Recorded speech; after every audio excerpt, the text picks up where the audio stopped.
this is an iHeart podcast. Guaranteed human.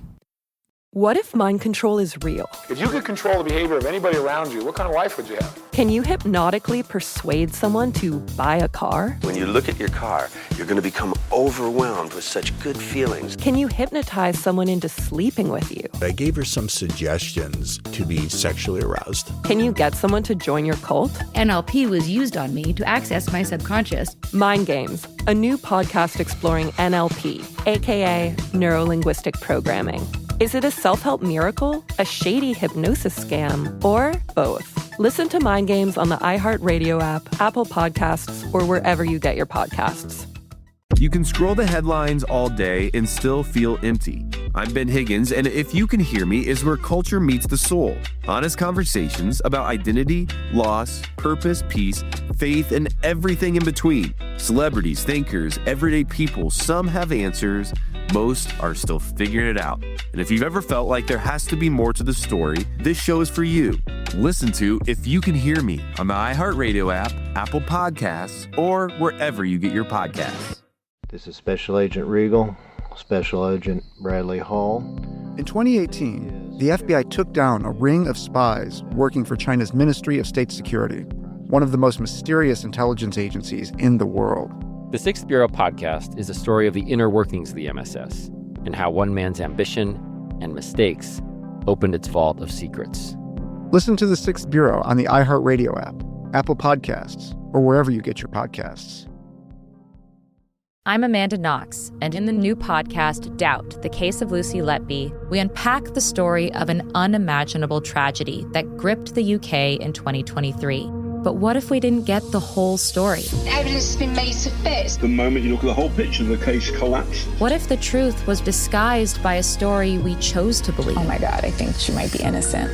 Listen to Doubt, The Case of Lucy Letby on the iHeartRadio app, Apple Podcasts, or wherever you get your podcasts. Oh, boy, what a great day. I'm feeling so good. You know what? I'm just gonna... Oh, what's that?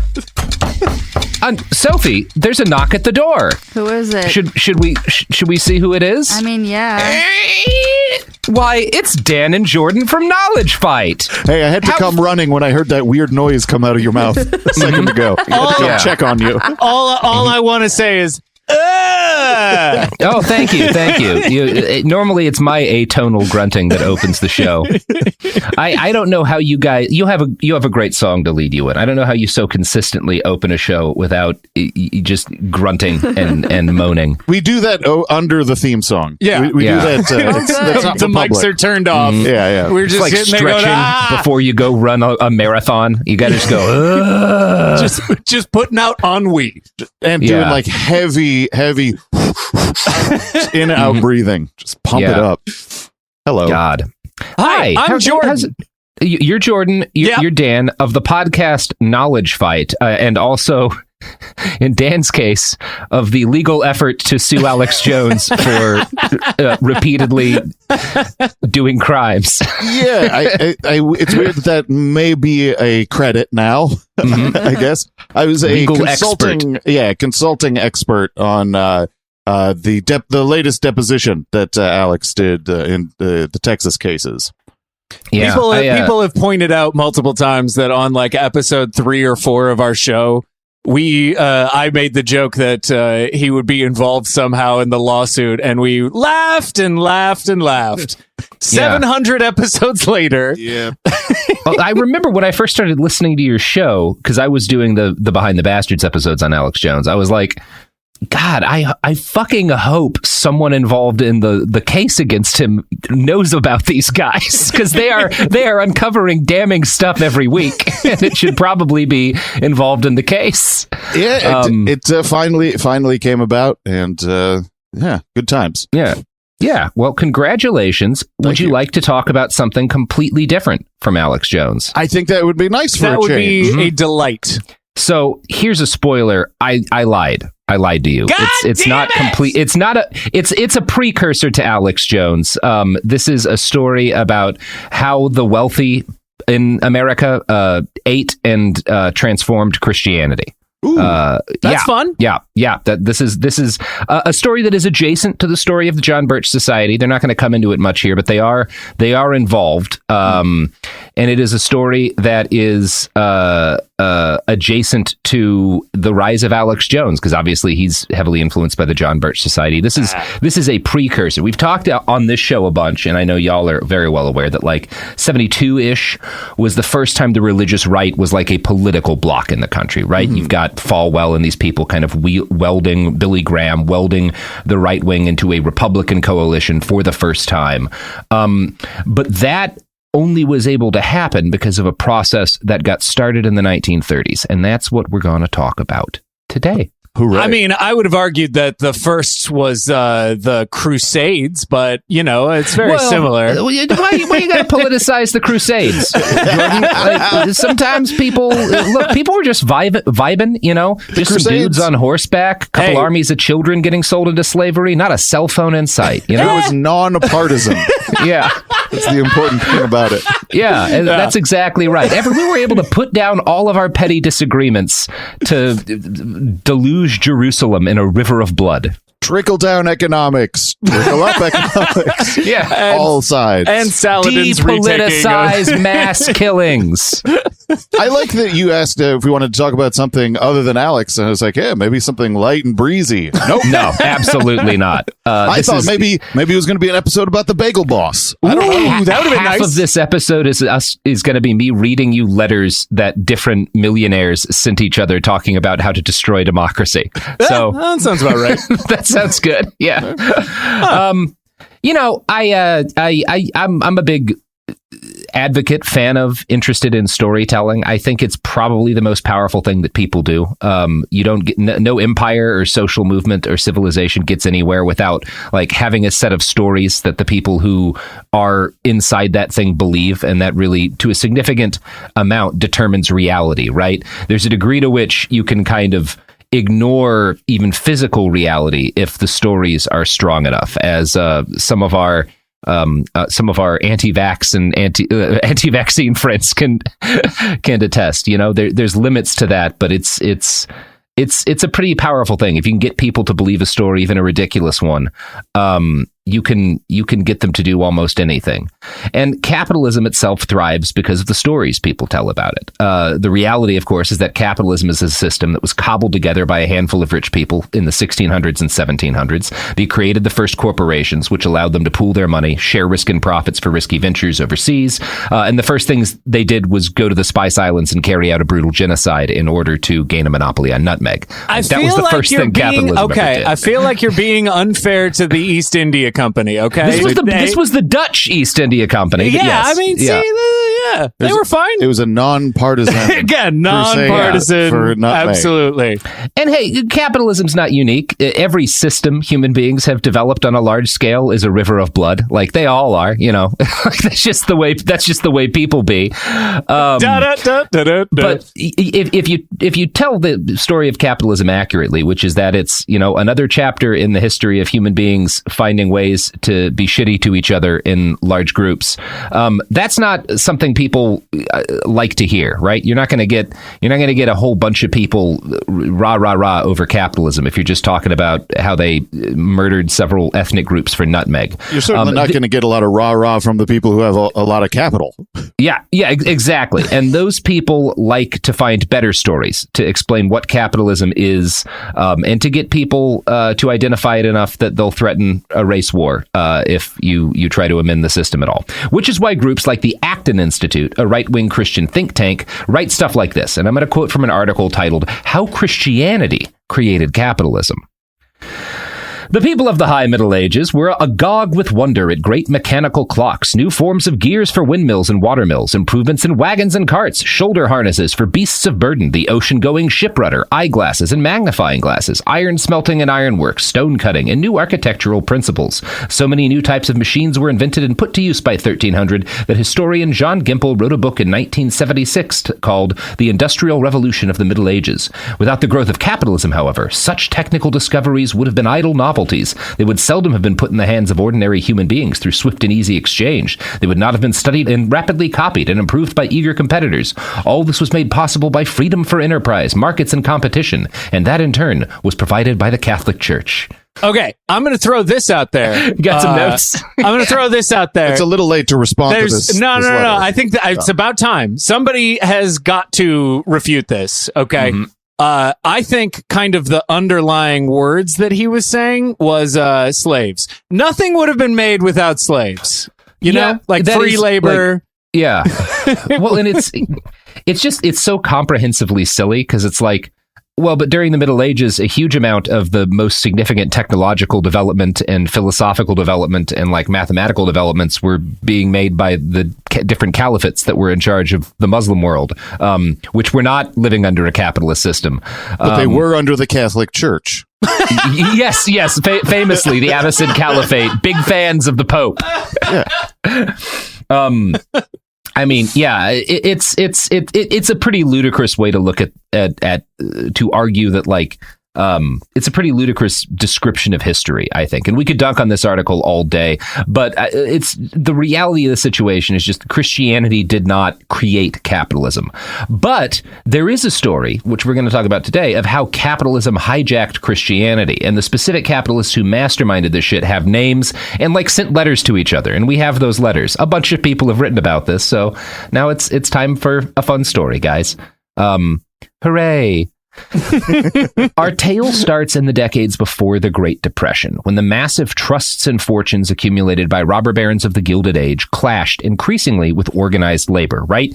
You start to get the 1880s, 1890s workers being like, well, what if we all formed together into a large organization and tried to compete with the people telling us that our children should mine coal until they die? Hey, fellas, you want to stop getting murdered and work to death? Yeah? All right. Let's do it! Do we feel like there's an alternative to getting machine gunned by our boss when we ask for a raise? Right. And then they got machine gunned by their boss. And then they absolutely did. And occasionally the U.S. government. So this clash is happening, and while it's part of why all of these clashes are happening is that like the late 1800s are just the recession after recession. These like economic collapses brought on by the fact that you know why they're brought on. We've all lived through a bunch of economic collapses now. Yeah, the equivalent of Bitcoin of the day. Bitcoin. Yeah, I mean, like it was Bitcoin. We've been on Bitcoin for a while. Sure. Yeah. So the left is like swelling in this period into the early 1900s because of all of these economic collapses, which, as economic collapse does, tends to make people go like, well, maybe capitalism's not so great. Maybe the system could be changed somewhat. A lot of those rabble rousers in this period, these like labor leaders, a lot of them were not just Christian, but Christian members of the clergy. And these folks saw the socialist ends they were fighting for as not just in line with, but demanded by their faith. This was an era in which 1 in every 26 workers in the United States could expect to be maimed on the job. Like that is the early 1900s. 1 out of every 26 workers is going to be seriously injured or killed on the job. Everybody at Amazon is like, holy shit, 1 out of 26. What a glorious era. What? Are you fucking kidding me? Yeah, this is such a glass half empty. This is 25 out of 26. Yeah. Didn't get maimed. See? That's almost ministers as good as COVID. Like George D. Herron were outraged by the reduction of sacred human life to an economic unit, and they actually saw what capitalists were doing in this period as like offensive to their religion. He would not like the present day at all. Yeah. He wrote an 1890 sermon called The Message of Jesus to Men of Wealth, in which he compared the struggle between labor and capital to the story of Cain and Abel. Herron argued that Cain's choice to murder his brother was, quote, the first bald, brutal assertion of self-interest as the law of human life, an assertion always potential with murder. So he was like, literally, the owners of capital are the descendants of Cain. Like that is right. Yeah. Yeah. Although then in that form, Christianity did create capitalism. You could argue, yeah, right. There's an argument if that's what he's going to argue. I mean, but you're taking it out of Judaism's block then, right? Cain and Abel's, they got more claim to that. You're right. But then, of course, we get to a really uncomfortable conversation when we start saying that. I'm a small-minded fellow who didn't read the Torah close enough, and that's on me. That's on me. Look, the Abrahamic religions, I guess you could say that the devil created capitalism by convincing Cain to murder his brother. That's the argument Heron's kind of making here. Right. Yeah, he, quote, the trial in progress, and he's talking about like the trial of the labor movement, is Christ versus Cain. The decision to which the times are hastening us is, shall Christ reign in our American civilization? Like, shall Christ or Cain reign in our American civilization? Sorry. So that's how Heron frames it, as like the struggle between labor and capital is the same as the biblical struggle between like Cain and Abel. And are we going to let them murder us? And unfortunately, the answer was yeah. All right. First thing that's unfamiliar to me about this guy, it seems as though he has read the Bible. Which it does seem like he might have read the Bible. That's an issue for me. I don't think Christianity is allowed to do that. Mm-hmm. As see, the Middle Ages got a minister that one right. who read the Bible. Now that doesn't seem right. So Heron stumped for Eugene V. Debs, the hero of our episode on the Pullman strike, when he ran for president heading the Socialist Party of America. And I'm going to quote now from a write-up on this in the website Sojourners. He was not the only minister to become a socialist either. One historian estimated that between 5 and 25% of all mainline Protestant clergy were Socialist Party members or voted for the party in the first 3 decades of the 20th century. Congregationalist minister Franklin Monroe Sprague wrote Socialism from Genesis to Revelation in 1892. John Spargo, a Methodist minister, became a socialist educator. Norman Thomas, a Presbyterian minister, ran for president of the United States as a socialist candidate from 1928 to 1948. Charles Vail, a Universalist minister, was an important socialist writer. African Americans, both outside and inside of the Socialist Party, also demanded fairer economic systems that affected other facets of life, pushing white Christians and socialists towards, quote, a new abolitionism. So there's some cool stuff happening in Christian thought in the first 30 years of the 20th century. That isn't good for them. Yeah, I'm really proud of them. They had a good stretch. They did have a good stretch. This is the story of how that all got fucked up horribly. But is that the prevailing attitude of Christian communities? That is a really good question. Yeah, it is not. As they said, this is somewhere between 5 and 25% of ministers in this period are members of the Socialist Party. So which probably it could means be 1 in 25. Yeah, it could. Well, it could be 5 and 25 working for the man. I don't know, something like that. But there's also this, like, you have to assume if 15 or 20% of them are members, you've got another probably 20 or 30% who are at least sympathetic, but like not quite as far left. I think mainstream Christianity, because of how popular the labor movement is probably broadly sympathetic to a lot of these aims, if not as radical as the guys we just cited. Sure. It is certainly not pro-capitalist, and it is not seen by the capitalists as being pro-capitalists. So Christian socialists often, combined the gospel of Jesus and what they had read in Marx. The interpretation that these guys had was that Jesus was a radical who opposed capitalism. Less common was the idea that socialism could be a foundation for a universal humanistic religion, but there were some guys who said that, who were like, who kind of went from being Christian ministers to being like, well, now I'm more of like just a socialist minister, and I feel like my Christianity's wrapped up in that, but this is like socialism is the religion, should be the religion of mankind.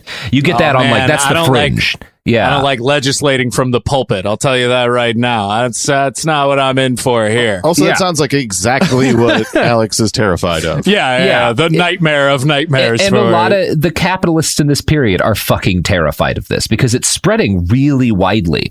The cause of Christian socialists got a big shot in the arm in August of 1929 when the global economy collapsed and the Roaring Twenties yielded to the Great Depression.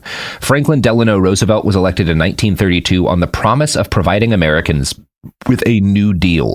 This involved a bunch of banking reforms, a raft of new social programs, a jobs program, a whole bunch of stuff. Now, actual socialists, like Nicole Ashoff, who wrote The New Prophets of Capital, saw the New Deal, or see the New Deal as it was essentially a way for capitalists who were more reasonable and less monstrous than some of the other capitalists to keep the system limping along without a socialist revolution. The Elizabeth Warren plan. Yeah, socialists saw the New Deal as like, well, this is like a shameless compromise to keep capitalism going, and it's actually not a good thing. And then FDR was a little bit like, hey, they could buy a lot of people to murder all of us, so maybe let's just chill out and I'm not going to take a stance on this. But I can't even walk, man. Yeah. I can't run away. I'm not going to run away. I do want to. I'm not going to necessarily endorse that. We should never have done the New Deal. We should have just let the revolution come, because I don't know that would have worked out. But that is an argument people will make. And Nicole Ashoff writes in her book, quote, "Capital's ability to periodically present a new set of legitimating principles that facilitate the willing participation of society accounts for its remarkable longevity, despite periodic bouts of deep crisis." Following Max Weber, one of the foremost social thinkers of the 20th century, this belief system, which justifies and legitimates capitalism and the primacy of profit making, is the spirit of capitalism. So that's like the term that some of these thinkers use, the spirit of capitalism, for the ways in which our justifications for it change over time. And the argument here is that kind of FDR was putting a new set of principles to legitimate capitalism. So capitalism is legitimate because we also have this social safety net, and we'll take care of people. And it's not this soulless system that we had in the decades prior. We've changed it, and so it can keep going, right? And the fact that capitalism is this syncretic is seen by critics of capitalism as part of why it's so hard to fucking kill. It's kind of like, I'll change. Yeah. It'll be different. Baby, I can change. Yeah. Take me back. Take me back. Come on. So that's what I hear. That is what actual socialists are saying at the time, but that's not what capitalists see. So like the capitalists who are opposed to FDR see him as the literal embodiment of Lenin coming to burn their mansions and molest their expensive pets, right? Like that they don't see this as like, oh, he's keeping the system that makes us all rich alive. They see this as he's coming to tear it all down. People are dying in the streets as much. Actually, I brought a letter from this time period because I wanted to join in. And this was written by a millionaire at, I think it was 1934. It just went,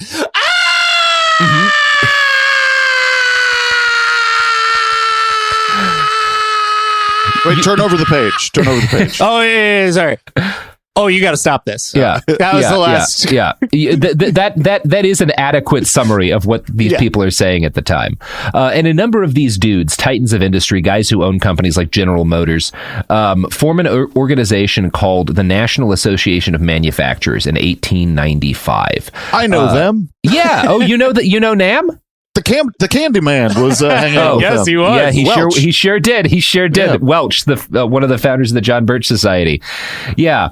Now, the NAM had been right in the thick of those Gilded Age recessions we talked about earlier. Like, that's why this comes out in 1895. There's all these collapses, and the left is rising. You know, you have these huge armed strikes and like militant workers organizing, and these people are like, well, if they're organizing with guns to stop people from bringing scabs in, couldn't they organize with guns to take our stuff? you know, that is one of the things about the organized left, so somewhat, is like that obsession with policing each other, of being like, no, this is how we protest, we only do it this way. And then if you go back in history, and it's like, they broke windows and threw grenades into places. They lit everything on fire. Yeah, there was not a lot of discussion about like, well, now you're making it violent. There was this discussion of like, how do we build the best grenades to throw at our bosses? Right, exactly. They had nitpicking arguments about how many nails should go through the back. Yeah. Yeah, it was a different time, and so these businessmen get very scared of this different time, and they create the NAM as a way to kind of like organize and develop a strategy to protect themselves. So Roosevelt comes to power, and initially they have a bunch of different things that they're scared about. They're also really worried about like domestic industry getting flooded by foreign imports and stuff. But when Roosevelt comes to power, and they actually see this big socialist legislation get passed, they start flipping out and thinking like, also the thing that's happening in this period is the USSR has just formed. So they're both seeing, okay, we had these armed workers in the streets. They're getting more organized. They're in the halls of power in Washington, and they're going to do what the USSR did, and soon we'll all be, executed, and our stuff will be taken from us. So NAM pivots to opposing the New Deal. Their primary contention was that FDR sought to provide people with a sense of security and a safety net, and this was a bad idea. This is literally what they're writing at the time. Giving people a safety net is a bad idea because if people aren't scared of dying in the street, they won't work as hard, and the free market system will fail. I mean, this is absolutely true. I've seen a lot of trapeze acts, and they work harder when there is not a net. Yeah, they do. There's a lot of lazy trapeze artists. Right. Walmart will have fewer employees if no one is going to starve to death if they don't work there. Mm-hmm. You might not be able to run Walmart the current way that it's run. People don't dance quite as fast as they do when you're shooting at their feet. Okay, here's my plan. All right, we give everybody a social safety net, but you have to go through a gauntlet of like spiked things that are moving and like spinning. And then you have to climb the aggro crag. Totally, you have to climb the aggro crag. That's the way to get to work every day. I actually think that would be dope. What if the Build Back Better plan were like, I'm going to say $1 trillion for more aggro crags? Yeah. What if it was just a better salary for Mike O'Malley? Yeah. it goes 100% to Mike O'Malley. Some of it's got to go to Mo. I'm sorry. That's what's Mo. going to split the left, Dan, is how much money goes to Mo. Yeah. You team Mo or you team Malley? What are you going to choose? It's going to end like fucking Madrid in 1938 with people shooting each other in the street, banners with Mo's face, machine guns. His insistence on paying Mo equally is wokeism run amok. God. Fantastic. You know what else is wokeism run amok, Dan and Jordan? What's that? The products and services that support this podcast. Oh, shit. Unless it's the Washington State Highway Patrol. Yeah. They advertising on your show now? They do from time to time. Jesus Christ. You're doing ads for cops. I know. We're not doing them. They just come on the fucking feed. We're working on it, but we did an episode on the Washington State Highway Patrol recently, which they advertised on. It was like what happened with Bloomberg. That's meta as hell. Yeah. They're wasting their money. I don't think anyone who listens to any of these shows is going to become a Washington State Highway Patrol officer. Probably not. Probably not. It's like I'll see like Epoch Times ads on like left-wing videos I see on YouTube. It's very weird. Yeah, it's funny. But here's fucking probably. I do that because Sophie has to bleep it. Hi, this is Jo Winterstein, host of the Spirit Daughter podcast, where we talk about astrology, natal charts, and how to step into your most vibrant life. And I just sat down with a Minnie Driver. The Irish traveler said when I was 16, you're going to have a terrible time with men.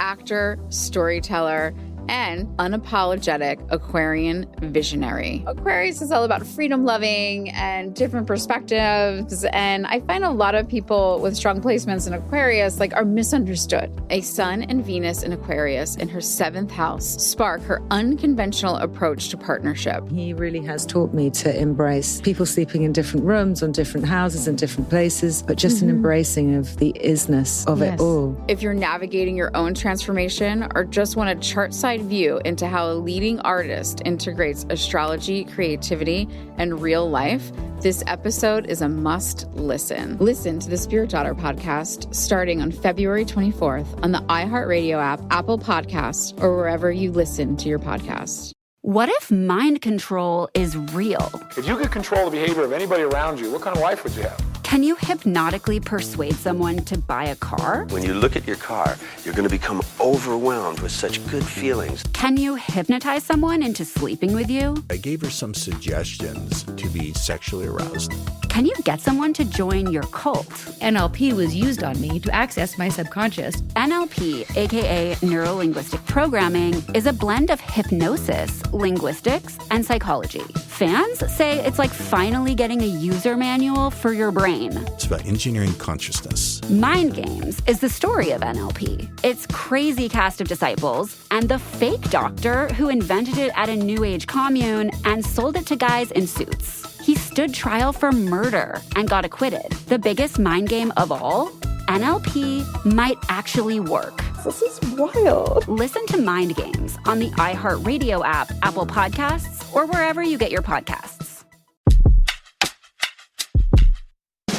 What do you do when the headlines don't explain what's happening inside of you? I'm Ben Higgins, and if you can hear me, is where culture meets the soul, a place for real conversation. Each episode, I sit down with people from all walks of life, celebrities, thinkers, and everyday folks, and we go deeper than the polished story. We talk about what drives us, what shapes us, and what gives us hope. We get honest about the big stuff: identity when you don't recognize yourself anymore, loss that changes you, purpose when success isn't enough, peace when your mind won't slow down, faith when it's complicated. Some guests have answers. Most are still figuring it out. If you've ever felt like there has to be more to the story, this show is for you. Listen to If You Can Hear Me on the iHeartRadio app, Apple Podcasts, or wherever you get your podcasts. In 2023, a story gripped the UK, evoking horror and disbelief. The nurse who should have been in charge of caring for tiny babies is now the most prolific child killer in modern British history. Everyone thought they knew how it ended. A verdict, a villain, a nurse named Lucy Letby. Lucy Letby has been found guilty. But what if we didn't get the whole story? The moment you look at the whole picture, the case collapses.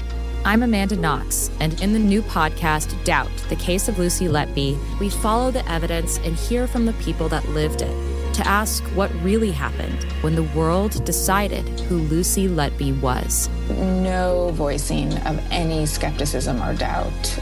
It'll cause so much harm at every single level of the British establishment of this is wrong. Listen to Doubt, the Case of Lucy Letby on the iHeartRadio app, Apple Podcasts, or wherever you get your podcasts. We're back. Did you guys know that Blue Apron is the only food box company that runs an island off the coast of Indonesia where you can hunt children for sport? Did they buy Little St. James? They did. They bought Little St. James too, but they haven't got that one going yet. That's down in the Bahamas.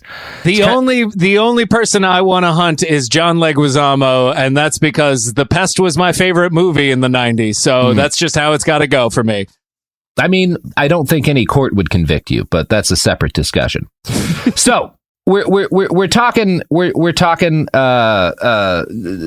this period where you've got, the NAM who is terrified that who starts advancing the idea that if you build a safety net, the free market system will collapse because people won't be scared enough of dying in the street, which is an argument you hear today. I actually just this week, Representative John Rose, a Republican from Tennessee, used this argument to explain why healthcare was not a right, why we shouldn't have universal healthcare.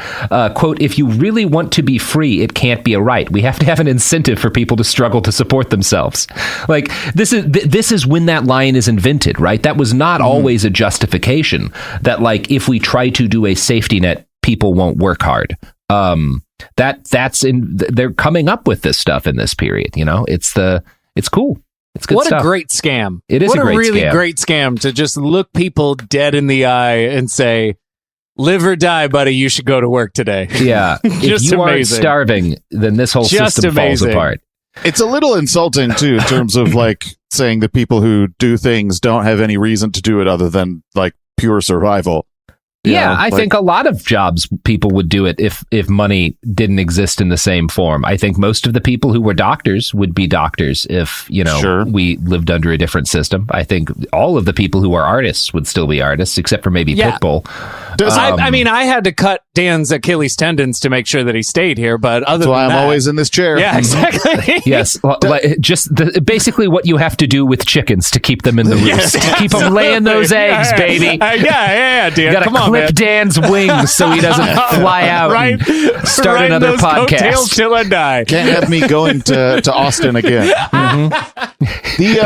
The thing, too, that it seems weird is like this seems to imply that the people in the National Association of Manufacturers are only doing that they wouldn't be doing this stuff if they didn't fear for their lives. No, I mean, you are right that is kind of, they're projecting a bit that like, yeah, literally everything you do is because you're afraid of winding up like the people you are fighting to keep struggling. So the resistance of these manufacturers to the rising tide of socialism was at first disorganized and somewhat incoherent. You know, like I said, the argument line they advanced is still around today, but that's not something you're going to immediately get a lot of people on board with. In order for that idea to become universal on the right, you have to lay some groundwork. So they decide to do that in a couple of different ways. They're trying sort of a shotgun approach. They have like a propaganda campaign dedicated to fighting anti-business sentiment, but people don't like big businesses ever, really. Like even today, people on the right, nobody likes big corporations. So that's not an easy thing to do. They do. No, the most important thing to do on the right is demonize giant corporations while at the same time being like, but you need to make sure they have all of your money. Yeah. I mean, make sure of that. Yeah, and that's kind of why like that doesn't prove to be a very productive line for them either. When they first get their real idea of like what's actually going to work to advance these ideas in American society is when the Red Scare hits in the late 1930s, and Texas Democratic Congressman Martin Dees founds the House Committee on Un-American Activities. The media starts going nuts with like there's Reds coming here trying to do a USSR in the United States, all these dangerous anarchists and communists and whatnot. We need to invade Iraq. And that these businessmen realize that like, well, no, the thing to do, it's not to fight anti-business sentiment. That's not going to be productive. And it's not going to be to tell people they need to struggle. It's you have to cloak this in fighting communism because people are scared of what they're hearing in the USSR. And that's going to work a hell of a lot better than anything else. So Dees publishes a book in 1940 called The Trojan Horse, in which he claims communism is a religion that has replaced religious faith with materialism. Dees warns that communists were waging a psychological invasion to conquer the American way of life. And some of the brighter guys at the NAM see this and as the opportunity that it is. Dees isn't saying anything about free enterprise here, but he's tying socialism in as opposed to religion, which obviously in the USSR at least it was. They outlaw it. You have all godless commies. Yeah, there should have been like the far right sending up fireworks the moment he put that to paper of just like, this is the birth of a new god. Yeah, they get out there. It's like the telegram scene at the end of Independence Day. They're like, this is how to do it. Yeah, it's essentially a compound noun at this point. Yeah, like godless communism. Totally. And some of these guys at the NAM, who are not dumb men, recognize that what needs to be done. Dees got the germ of a good idea, but it's not enough to just say the communists are going to replace religion.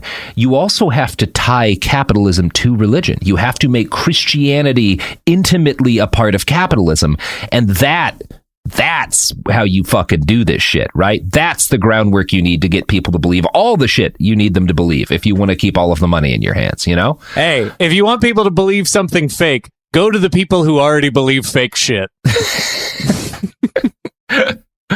I do apologize to our number one listener, the Pope. Jordan does not speak for everyone here. Big fan of the Pope. Not the new one, the one who was a Nazi. Right. Don't like that he was a Nazi or that he covered up a lot of sexual harassment, but he's incredible at ping pong, and I appreciate that. Sophie's just letting this happen. Wow. Unbelievable. I can't believe that, Sophie. I've just been sitting here. I probably would have jumped in, but I was trying to come up with a D's nuts joke. I've been doing the same thing. It's impossible to not think about that. Yeah. I was thinking, like, can you believe how influential D's nuts? Not which D's? Now, D's nuts? Yeah. Oh, okay. When they come up with this idea that, like, okay, we need to tar the left as anti-religion, and we need to make people associate capitalism and Christianity together. When this idea is like born, it's a pretty long. Like, it's not an easy thing to do, right? For one thing, FDR is in office, and he is famous for being the first president to basically give religious sermons as speeches. A lot of his speeches, he's quoting from the Bible constantly. The National Bible Press actually publishes a chart where people can find on a regular basis, and it'll give his speeches, and it'll list the Bible quotes that he's paraphrasing or talking about, or like a bingo card. Yeah, because he's basically like a preacher. That's how FDR talks to the nation. And FDR is really, for all of the arguments that are very valid, about him essentially stopping a socialist revolution by introducing reform. He also really ties Christianity to anti-capitalism in his speeches. In one, FDR states, quote, "The money changers have fled their high seats in the temple of our civilization," when he's talking about the New Deal. So he's the NAM's plan to reverse this is they are dealing with this is not an easy thing, right? Today it's obviously the left is godless and the right is Christian and capitalist. That is they have a long road to get there at this point. They got to basically climb the aggro crag. Yeah, they got to climb an aggro crag. That's exactly right. That's the metaphor I would use. You have to hit each button along the way. You have to hit the combine capitalism with Jesus button. You have to hit the There's a lot what needs doing. There's a lot of fog. And they get delayed by a little thing you guys might have heard of. You haven't really covered it in your show, so I'm not sure if you're aware of it. World War II, which... What? Yeah. There was a second one. It was not as interesting. It was not as interesting. This is how I find out about this. This is I gotta go. It was less aliens and more Temple of Doom, Yeah. Unfortunate.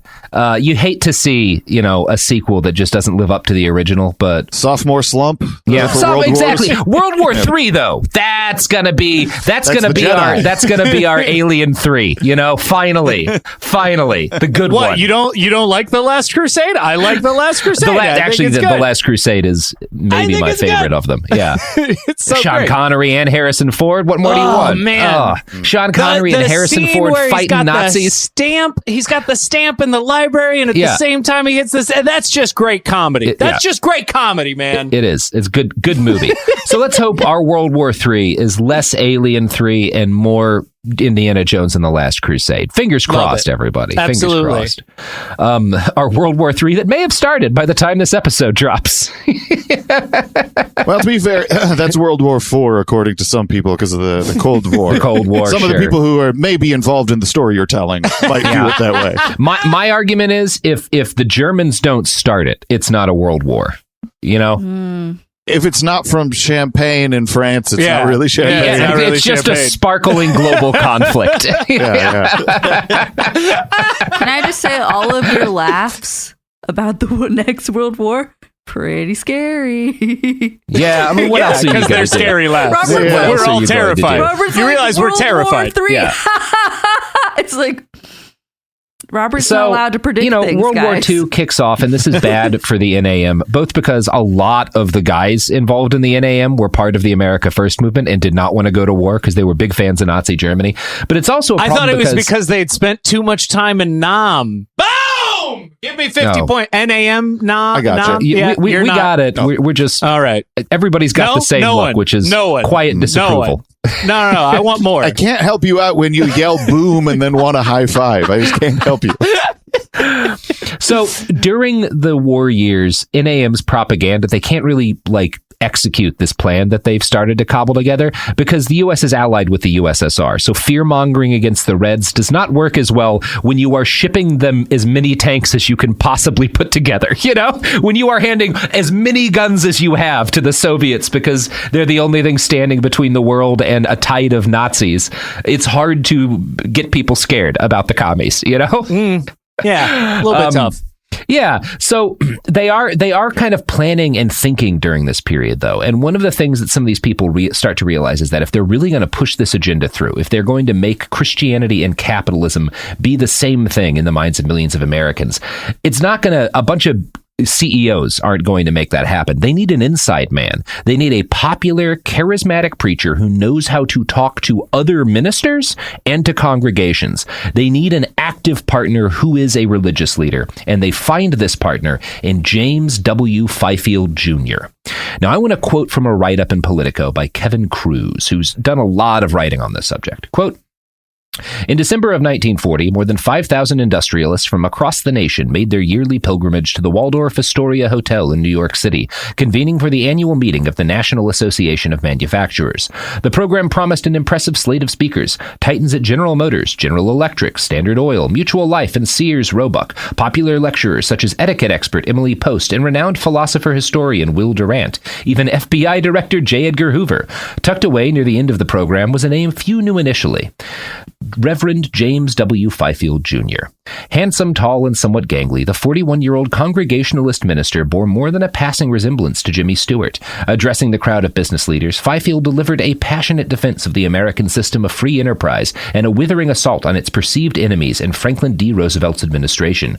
Decrying the New Deal's encroachment upon our American freedoms, the minister listed a litany of sins committed by the Democratic government, ranging from its devaluation of currency to its disrespect for the Supreme Court. Singling out the regulatory state for condemnation, he denounced the multitude of federal agencies attached to the executive branch and warned ominously of the menace of autocracy approaching through bureaucracy.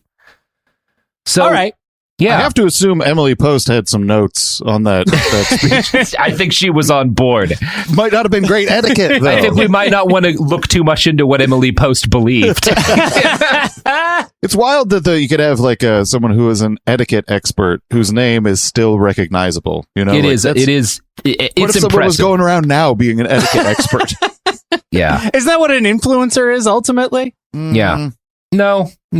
Well, okay. Emily Post wasn't, you know what? like... Emily Post was an influencer. I shot my shot and I missed, and that's fine. That's fine. She was an early influencer. I mean, she was kind of like Marie Kondo, but of being polite in dinner parties.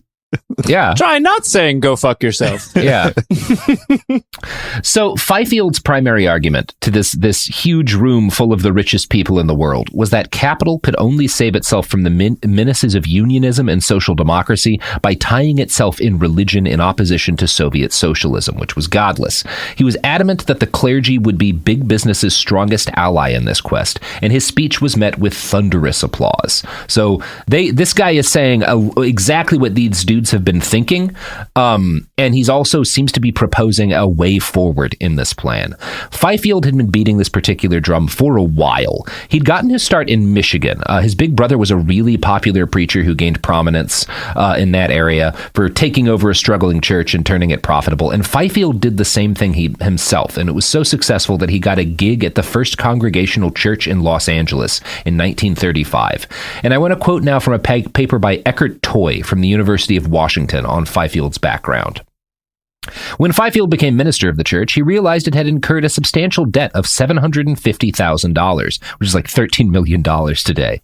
To address the church's debt, he launched a campaign to raise the profile of the church, both locally and nationally, and he instituted an adult education series called College of Life, which employed 14 professors from universities throughout California. He began broadcasting 5 radio programs and initiated a speaker series club. His public relations talent soon paid off, and the church was out of debt by 1942.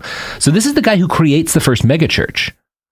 And he does this in a very interesting way, because that's his first sermon was called "Sinners in the Hand of a Wealthy God." Yeah, basically, yes, that's almost exactly what he does. Because he's in L.A. This is a church in an affluent part of the city that's like the modern equivalent of $13 million in debt. And how are you going to make $13 million heading a church? Become L. Ron Hubbard. Well, kind of. What? Yeah. Basically. You become an influencer. Yeah, exactly. You create a sort of cult, but instead of you being the cult leader, you create a cult where you convince all of these rich people that they are godly by virtue of being rich, and then they'll give you enough money that you can get your church out of debt, right? Do you think he's the guy? I don't know if you've heard this, but I'm more than passingly familiar with Christianity. But when I grew up, the explanation of you can't get it's harder for a rich man to get into heaven than a camel through an eye of the needle. Somebody had this pitch of the Eye of the Needle was actually like this really narrow this gate bridge that they've now built. Yeah. Totally. I actually I just looked into this recently, and that's nonsense. No, of course it's nonsense. But I'm wondering if this is the dude who fucking pulled that shit off. You know what I'm saying? I don't think so. I don't think it goes back that far. Okay. But yeah, that exists in multiple of the synoptic gospels, and the word that's used is different. So it wouldn't be like referring to a specific gate. It would have to be the concept. So that's nonsense. It was very clear. But I think that came about after this period that we're talking about. Okay, yes, gotcha. That I think that specifically does, but the general thing of figuring out, like saying that no.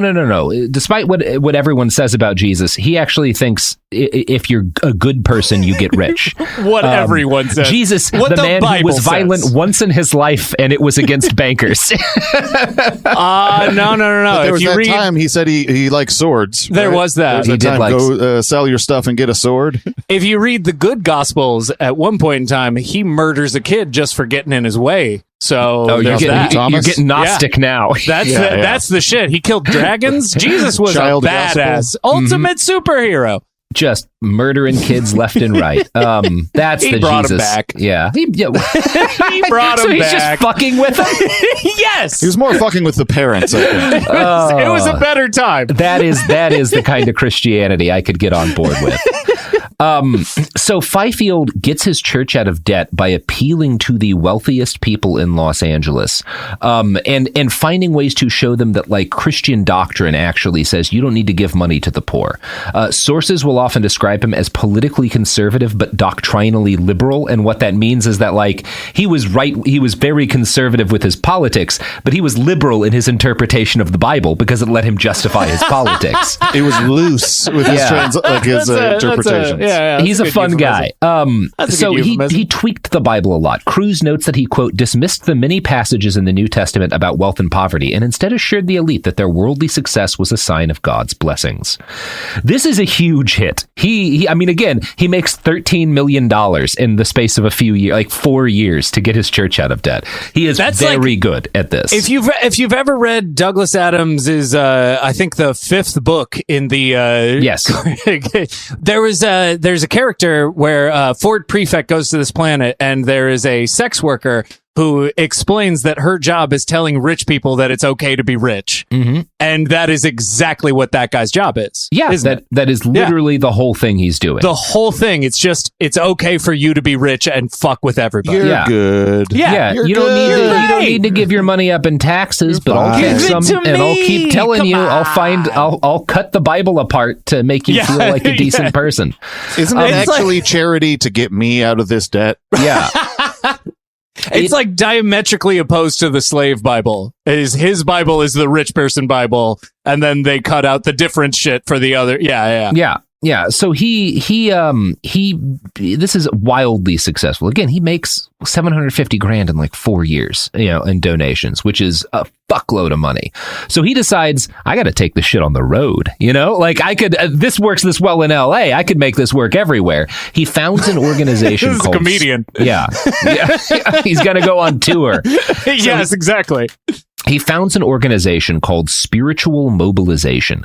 Their mission was to, quote, arouse the ministers of all denominations in America to check the trends towards pagan statism, which would destroy our basic freedom and spiritual ideals. Pagan statism is the term you will hear a lot. It is the first cultural Marxism. It's directly in that line of lineage to like pagan statism. Or to where we are now. Like pagan statism is kind of like the first boogeyman term they come up with. I can see why they upgraded to yeah. Because that one's not so great. Throw pagan in front of anything and it sounds cool as hell. Yeah, that's true. That's true. When I hear pagan statism, I'm thinking of like Romans getting like drunk and running around the city carrying a bull on their shoulders and shit. That's the type that of state sounds I dope. want. Yeah. Hell yeah. So the specific way Fifield justified Christian capitalism was to argue that God had imbued people with certain rights and responsibilities. We had the right to private property and the freedom of choice, including the choice to be poor. So if the government were to take private property from the rich and give it to the poor, that is a violation of God's law. The church then has a duty to defend against this. So you're not being political by being a capitalist church. You're actually following God's law by being a capitalist church. So not only did Christianity invent capitalism, they also created sovereign citizens. Yeah. We got it all. Yeah. So the ideals Fifield was exploring eventually formed into an ideology called Christian libertarianism, which is most accurately summed up as letting rich people do whatever they want and saying that's what God wants. That's the idea. I've seen a bit of that. Yeah, you kind of spend every waking day of your life in wading through the waters of Christian libertarianism. Hey, if Elon Musk weren't great, God wouldn't have given him billions of dollars. That's right. That makes sense. That's what everyone says about Elon Musk. Mm-hmm. One of Fifield's major supporters was Herbert Hoover, the president who had gloriously led the United States into the jaws of the Great Depression and then spent the rest of his life angry that people had voted for FDR when they'd had a chance to get him out of office in 1932. What's wrong with living in a tent? What's wrong with living in a tent? That is Hoover. Man. Hoover's like, why don't you like your tents? Come on, it's a good tent. Mm-hmm. FDR won that election 472 electoral votes to 59. So Herbert Hoover's like licking his wounds. You know, he feels pretty ornery about this. What were those 59? Do we not look at it? You can look it up. There were a couple of states, you know, the bad ones. Nuts. $5 says Tennessee is on there. Yeah, I'll just throw that out. It was like there was a union hotbed at the time, though. I don't know. Texas probably true. was, though. That's true. Texas, yeah. Texas probably. I don't know. Maybe we're getting it wrong, and someone's going to get like up at us on Reddit. I have no idea who those states were. Me neither. Hoover wanted to use Fifield, so they start up like a conversation, and he sees Fifield as like a representative of Protestant Christianity that he can use to snipe at FDR. In 1938, he writes to Fifield, "If it would be possible for the church to make a non-biased investigation into the morals of this government, they would find everywhere the old negation of Christianity, that the end justifies the means." So he's like, I want you to look into, this government as an anti-Christian government, because FDR gave people Social Security. Fifield follows Hoover's advice. Later that year, he writes and sends out a tract to more than 70,000 clergymen in the United States. And in the tract, he says basically what Hoover had said, and he begs his fellow ministers to follow him in opposing FDR's socialist policies. Fifield wrote, quote, "We ministers have special opportunities and special responsibilities in these critical days. America's movement towards dictatorship has already eliminated checks and balances and its concentration of powers in our chief executive."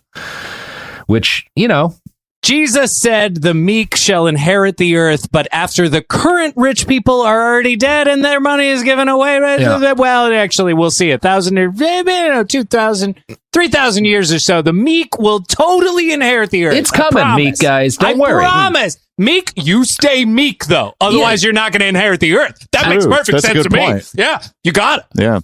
You do have to be a little fair here when people are talking about, FDR being a dictator. Obviously, these folks are loony, but also if you are ever going to accuse a president of trying to be a dictator, FDR is a pretty good one, because he does have a lot of power that he has centralized in himself. Totally. Yeah. I mean, on the other hand, he had a lot of folk to fight against who were right there next was to him. A lot going on, There was a lot going on in that period. He definitely was the president at one of the toughest times to be president. Did a lot right, did a lot wrong. So Hoover, after Fifield sends this letter out to 70,000 clergy, Hoover sends a letter back, thanking him and telling him how much he appreciates it. But all of this stuff, it's clear, sending out letters to ministers about this shit isn't enough to catch on in any meaningful way. Fifield may have sent this letter out, but that doesn't mean people are going to start preaching to their congregations that the FDR administration is evil. For one thing, he's the most popular president there's ever been. There is that. He got elected an awful lot. We like eating. Yeah. This guy's great. Very popular. And so a lot of these ministers say to Fifield basically like, I'm not going to do this. Like, why? Everyone, the only reason my congregation haven't starved to death is this guy. What are you talking about? Yeah, and of course, there's also the fact that, you know, churches are tax exempt, but there's ways they can lose that by lobbying directly politically. So there's a lot of there were. He's got a lot to overcome, and he writes this letter. Hoover likes it, but it doesn't do anything. So Fifield on his own, you know, he's accomplished a lot in his little church. He can make rich people feel good. He's not going to change Christianity all on his own, but the NAM has the resources that might allow him to do this, and kind of on their own, they're not going to be able to make any of this make inroads, but together they can be an Oreo of fucking up democracy forever. Like a Voltron of shit. Like a shit Voltron. Yeah. So in 1946, with the Cold War in its early days and World War II behind us, NAM's PR department commissions a poll from the Opinion Research Corporation to determine which groups did the most to shape public opinion in the United States. Ministers topped the list, and I'm going to quote now from a doctoral thesis by Carmen Celestini of the University of Waterloo. Quote, NAM interpreted this finding as being potentially harmful to the American people because, according to NAM, ministers tended to be on the very left, both socially and fiscally. NAM members decided to take on the responsibility to halt a broader American swing to the left that was led by the clergy and influenced by the social gospel of the early 20th century. Robert Wilson, the board chairman of the Standard Oil Company at the time, wrote, "Unless the practical-minded men of business take the time and trouble to point out the facts of history and the serious flaws in these widely touted old-world systems that have failed so miserably in practice, church leaders are likely to be swung to the left. They will hear only one side of the questions from left-wingers who do take the time to talk with them and on them." Oh my God! You lost that impression. No, I felt like he was here. I felt like he's alive. I felt like I tried to bring him back. I tried to bring Bobby Wilson back. Like, look, do you know who my favorite person on SNL was? Who was that? Jimmy Fallon. That was my favorite one because he never did a good job. Okay. I did like, you know, the beautiful thing about Jimmy Fallon is that it's proof that you don't need to be funny or talented or good at talking or good at anything or even legally a human being to be a popular television host. It's got to be nice. Mm-hmm. Mm-hmm. So the NAM launches a bunch of PR campaigns kind of based on Wilson's idea of trying to explain the facts of history, you know, to Americans to counter this leftward swing of the clergy. And this is like a full court press. By 1949, there's print, radio, TV ads, billboards, all aimed at mobilizing Americans against socialism and for Christianity. Celestini continues, quote, "An initiative was led by Charles E. Wilson, General Electric's president, under the Religion in America, an American Life RIAL committee, which was a religious public relations campaign sponsored by corporations, religious leaders, and the American government. As historian John P. Herzog described in this successful 10-year campaign, used celebrity endorsements to convince Americans that religious participation was a normative act." So they're kind of they're trying to like make the case in this that like socialism is anti-religion and Christianity is inherently American. They're not yet saying capitalism is inherently Christian, but this whole effort is sponsored by like General Electric and shit, right? So you can see this stuff starting to get tied together. In 1930, you got to lay the groundwork a little bit. You got to lay that groundwork. That's what they're trying to do here. And in 1934, NAM spent $36,000 on PR. In 1937, it was $800,000, and it goes up from there. So they are like massively increasing their PR budgets to put this propaganda out there. One technique they pioneered, they're the first people to do this, is they had a speakers bureau that would get speakers into public schools to talk to kids about Christianity and against socialism. They also were the first to build a press service that would provide editorial articles for newspapers to publish. Just like, well, here's Alec. Yeah. Yeah. They're the first people doing that, and this eventually reaches more than 7,500 newspapers in the United States that they put editorials in. This is a massive propaganda effort. Like, I understand that this is obvious and fundamentally a little naive, but like, that's not fair. It's not. Like, that's cute. It seems like it should be easier to convince people like of my positions on things just by telling them that, because it seems so obvious that it's just like, that's not fair. Like, even if you disagree with my ultimate ends, just like, let's make that fair. Just one thing. Let's try and make one thing fair. So it sounds like you don't like freedom. I hate it. It sounds like you don't like the people's ability to speak. The freedom of a couple of dudes to place 7,500 articles in newspapers. There is only freedom and oppression, Dan. But what is that other than speech? That sounds like you don't like the First Amendment. You know what? I probably would have been a bad Supreme Court justice. I think we've found the pinko, Dan. Let's I think so. Get Hoover on the phone. Red diaper doper baby over here. That's it, boring. You know who else will purge the Reds from our midst? Who's that? The products and services that support this podcast. I got there. Actually, exclusively purges children from their parents' homes and puts them on their island off the coast of Indonesia, where you can hunt them for sport. You know? And coming soon to Little St. James. Yeah, coming soon to Little St. James. It's going to be the Euro Disney of hunting children for sport. Ads. Hi, this is Jo Winterstein, host of the Spirit Daughter podcast, where we talk about astrology, natal charts, and how to step into your most vibrant life. And I just sat down with a Minnie Driver. The Irish traveller said when I was 16, you're going to have a terrible time with men. Actor, storyteller, and unapologetic Aquarian visionary. Aquarius is all about freedom loving and different perspectives. And I find a lot of people with strong placements in Aquarius are misunderstood. A Sun and Venus in Aquarius in her 7th house spark her unconventional approach to partnership. He really has taught me to embrace people sleeping in different rooms, on different houses, in different places, but just an embracing of the isness of it all. If you're navigating your own transformation or just want a chart side view into how a leading artist integrates astrology, creativity, and real life, this episode is a must listen. Listen to the Spirit Daughter podcast starting on February 24th on the iHeartRadio app, Apple Podcasts, or wherever you listen to your podcasts. What if mind control is real? If you could control the behavior of anybody around you, what kind of life would you have? Can you hypnotically persuade someone to buy a car? When you look at your car, you're going to become overwhelmed with such good feelings. Can you hypnotize someone into sleeping with you? I gave her some suggestions to be sexually aroused. Can you get someone to join your cult?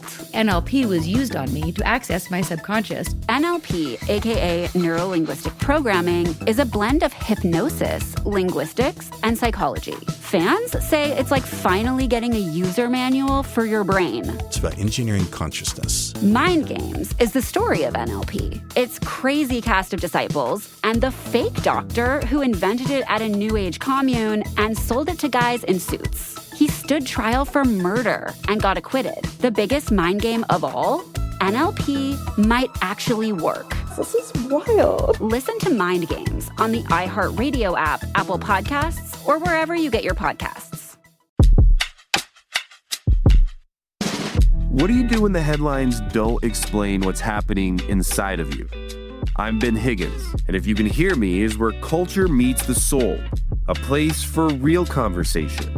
Each episode, I sit down with people from all walks of life, celebrities, thinkers, and everyday folks, and we go deeper than the polished story. We talk about what drives us, what shapes us, and what gives us hope.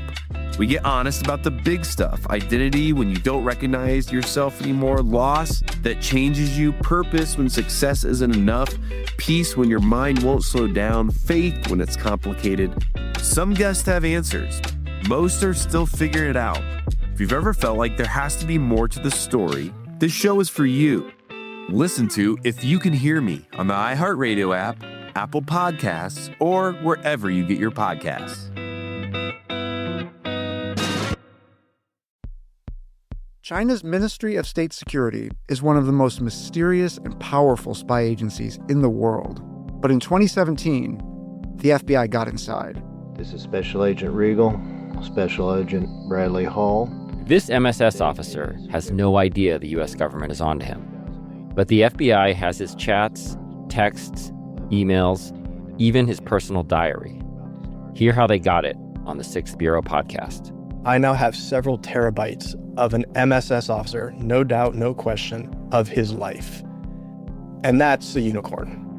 No one had ever seen anything like that. It was unbelievable.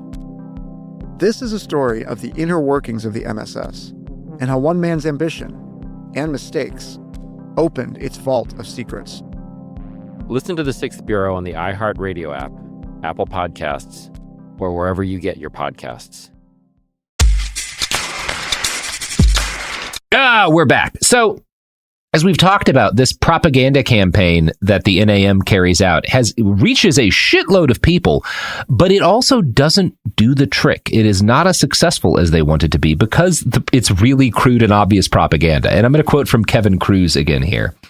Ultimately, though, industry self-promotion was seen as precisely that. Jim Farley, chairman of the Democratic Party, joked that another group involved in this public relations campaign, the American Liberty League, really should have been called the American Cellophane League. First, it's a DuPont product, Farley quipped. And second, you can see right through it.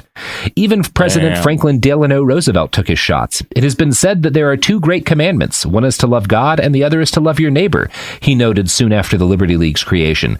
The two particular tenets of this new organization say you should love God and then forget your neighbor. Off the record, he joked that the name of the God they worshipped seemed to be property.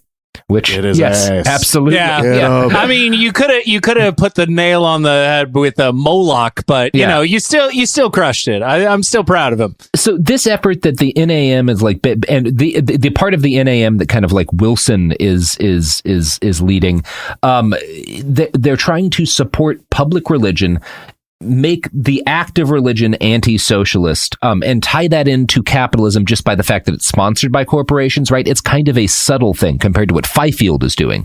Reverend Fifield wants to make Christianity capitalist and celebrate wealth as the evidence that God loves you. And that is like, there's that chunk of the NAM that's kind of going about it a different way, but there's increasingly in the 40s, a group of guys in the NAM who start to see what Fifield's doing and are like, no. This is the way. This is what's gonna fucking work. And the two men who are leading that charge at the NAM are Jasper E. Crane, who is a DuPont executive, and J. Howard Pugh. Now, does that name sound familiar to you guys? Pugh? No.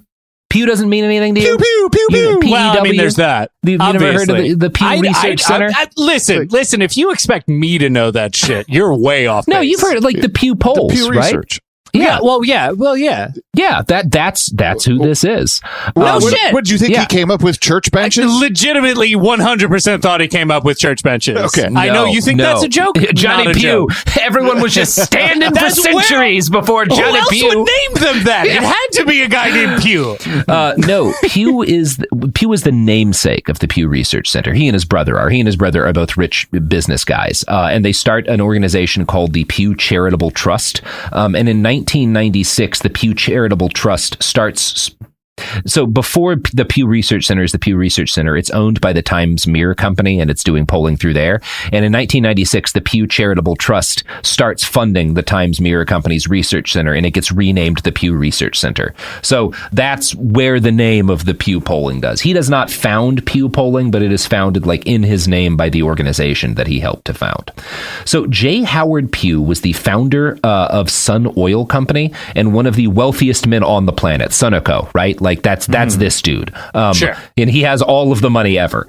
Him and a DuPont. Yeah, it's literally him and a DuPont, right? Just like it is sitting around talking about how tough it is to the oligarchiest oligarchy you can possibly oligarch. Yeah, good times. Yeah. Definitely, these guys had strong opinions on yacht racing. No questions. How are we gonna fix the World Series this year? Yeah, that's what I'm. Yeah. So J. Howard Pugh dedicated a lot of his time earlier in his life to supporting the Republican Party. He backed a slew of anti-New Deal organizations with names like Sentinels of the Republic, the Crusaders, and the Independent Coalition of American Women. When he founded his J. Howard Pugh Freedom Trust, he stated that its mission was to warn Americans about socialism, welfare statism, Marxism, fascism, and any other forms of government intervention, to acquaint the American people with the values of the free market, the dangers of inflation, the need for a stable monetary standard. And again, Pew, like all these other guys, these are like America First types, but then fascism. You can't support fascism because 500,000 Americans die fighting it. So fascism and Marxism are the same.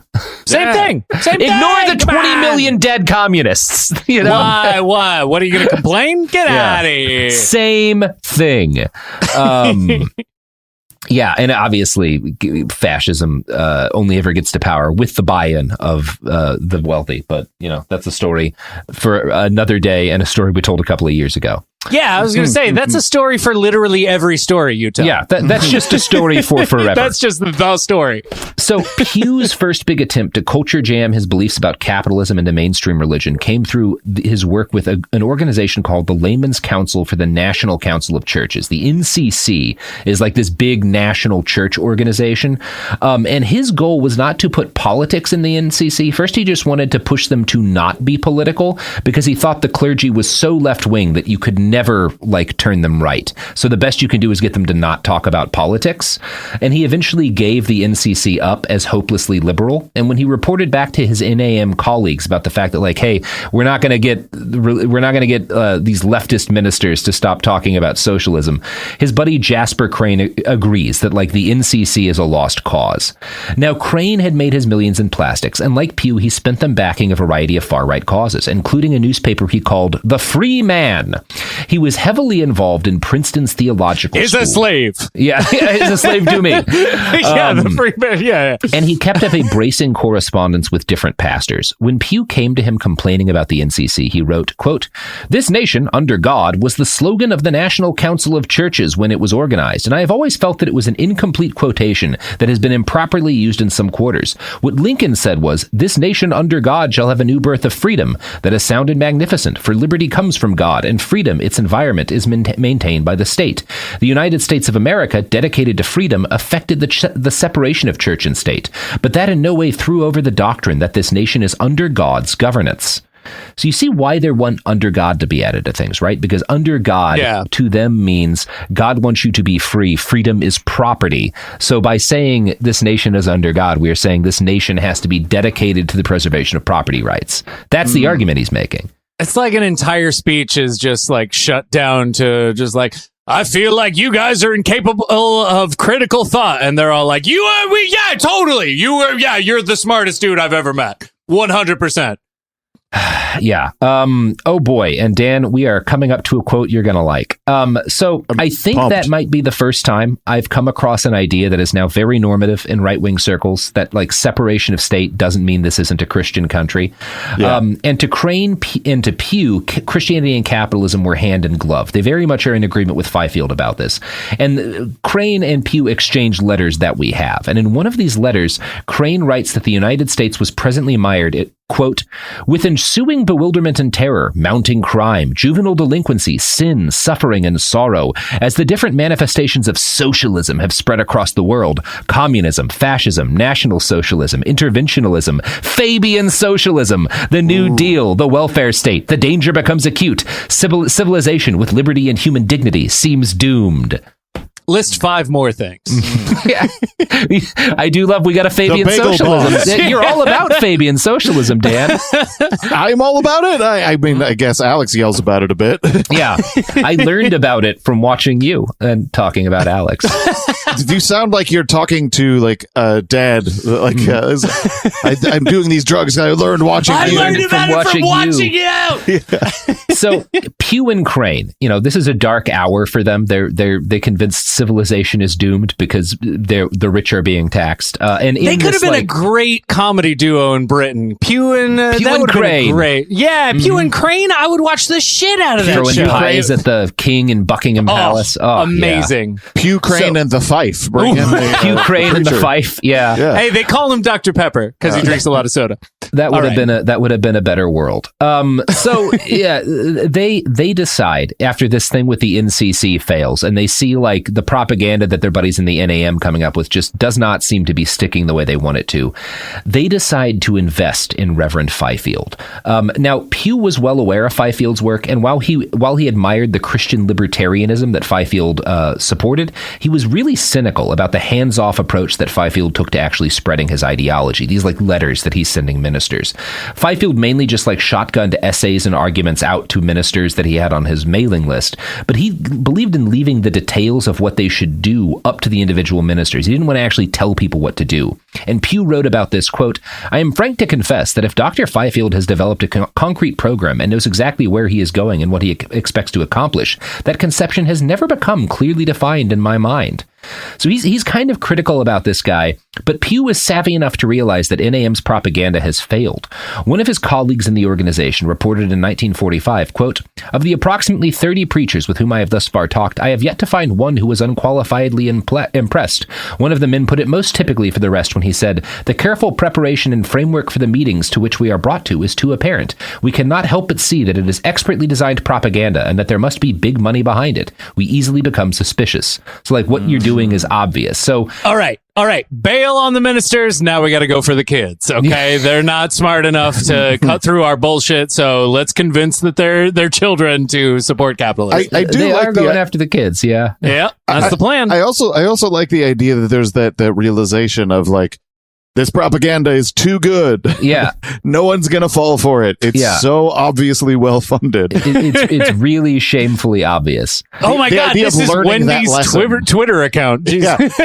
Yeah. And it's one of these things, you know, what these guys are doing is very self-serving, obviously, and it's very cynical, and it's easy to believe that they're kind of like doing it cynically. But I think these guys are believers. I think they really believe what they are saying about Christianity and capitalism. I don't think they're doing this as sort of like a cold act of culture jamming. I think they are trying to get their sincere beliefs out into the mainstream. That feels generous. Yeah, I'm going to read a letter to you that Crane wrote to Wilbur LaRoe, a prominent Presbyterian in 1947, about spiritual mobilization, Fifield's group, because it gives you an insight into how Crane's thinking about things. They, spiritual mobilization, have simply stood for liberty of man as a son of God, created as a free being in the image of God. Now the insistence on liberty as a fundamental principle for mankind may be termed controversial because it is a revolutionary concept. So is Christianity. Liberty is being attacked and called lots of things which it is not by the fellow travelers, and even by many who lack understanding of the truth and indulge in idolatry of the state, a pagan philosophy. So that's he's making like a pretty nuanced theological argument that liberty is property. Supporting property is a revolutionary concept because it means overthrowing the state. But you have to overthrow the state as a Christian because the state is a pagan philosophy. It is an idol that's anti-God. Like that's what this. I think he believes what he's saying.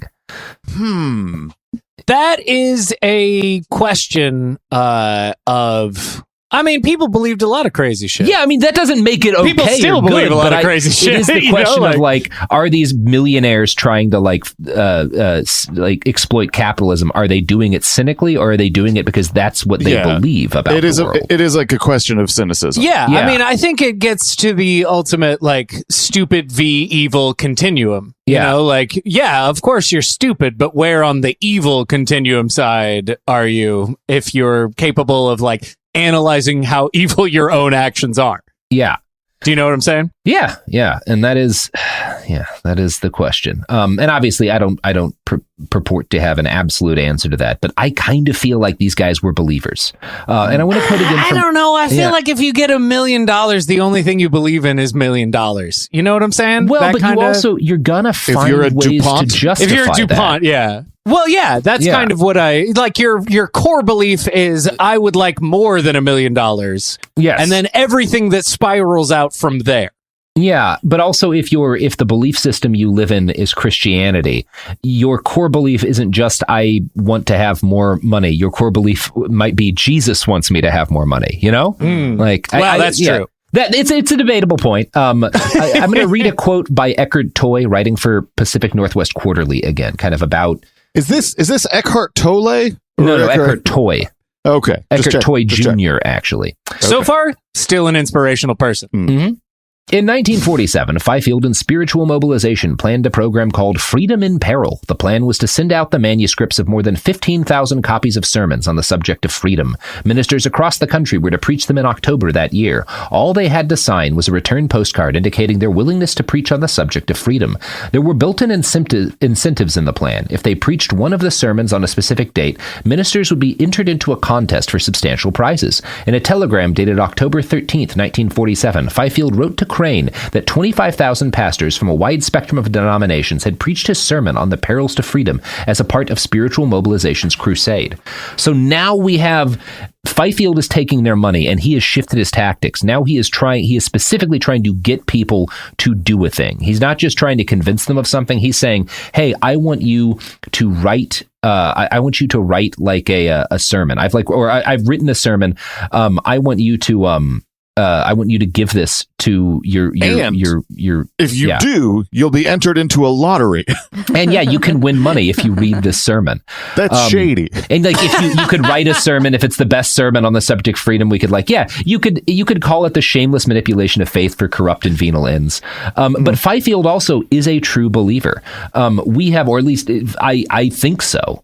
We have the correspondence these guys wrote out. And Fifield feels like he's being sincere in what he says. In 1948, he sent this letter to Crane about their next move.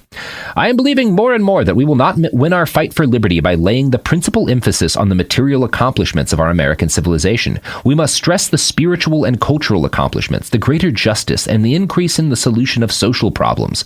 The results of voluntary corporation should be set forth as against the dire consequences of compulsion.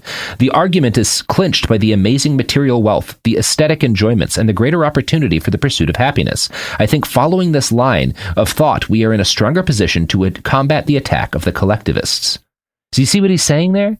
I think if everybody has a microwave, they'll be a lot happier. Yeah, if everyone has a microwave and then we say, hey, you have that microwave because of Christian libertarianism, because exactly. And if you were to get healthcare, for example, maybe we don't get microwaves anymore.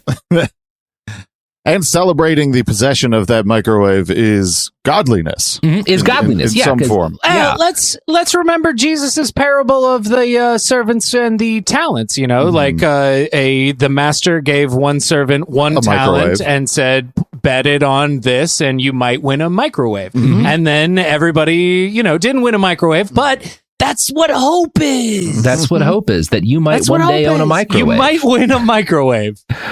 So yeah, by the late 1940s, you can see all of the pieces for what we've got going on now on the Christian right. Like you can see all of the pieces are there. They haven't quite been put together yet, but everything's in line. And when we come back in part 2, we're going to talk about how Fifield, Pugh, and the other plutocrats at NAM struck back at the collectivists. Like this is now, they've built this machine and it is raring to go. But you know what else is raring to go?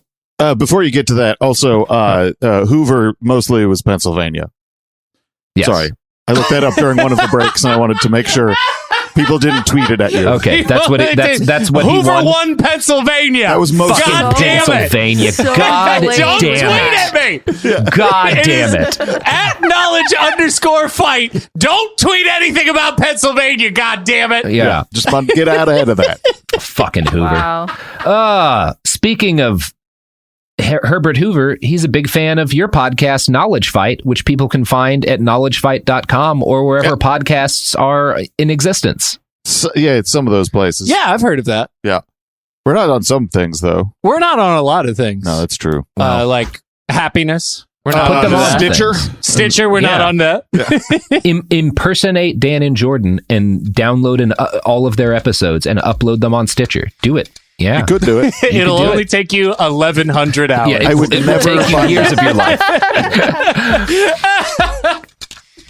All right, Dan, Jordan. Any other plugs you wanna throw out? No, I think we're good. I mean, you got a novel, Jordan. Oh, I do. Yeah, but that was a while back. People have been uninterested in that. I mean, I'm working on another one. I'll tell people about that when it's done. All right. Well, that's going to do it for us here at Behind the Bastards. Until Thursday, when we'll come back and I'll make you guys sadder than you are right now. Yay!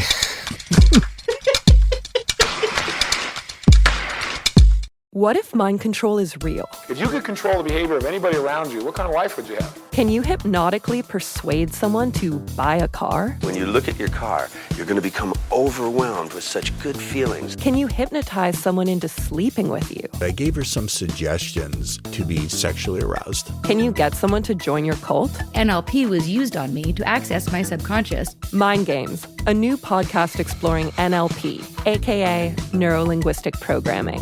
Is it a self-help miracle, a shady hypnosis scam, or both? Listen to Mind Games on the iHeartRadio app, Apple Podcasts, or wherever you get your podcasts.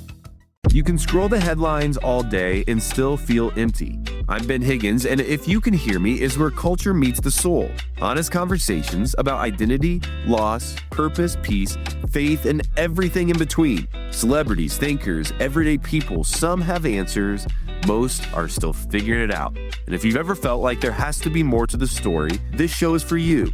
Listen to If You Can Hear Me on the iHeartRadio app, Apple Podcasts, or wherever you get your podcasts. This is Special Agent Regal, Special Agent Bradley Hall.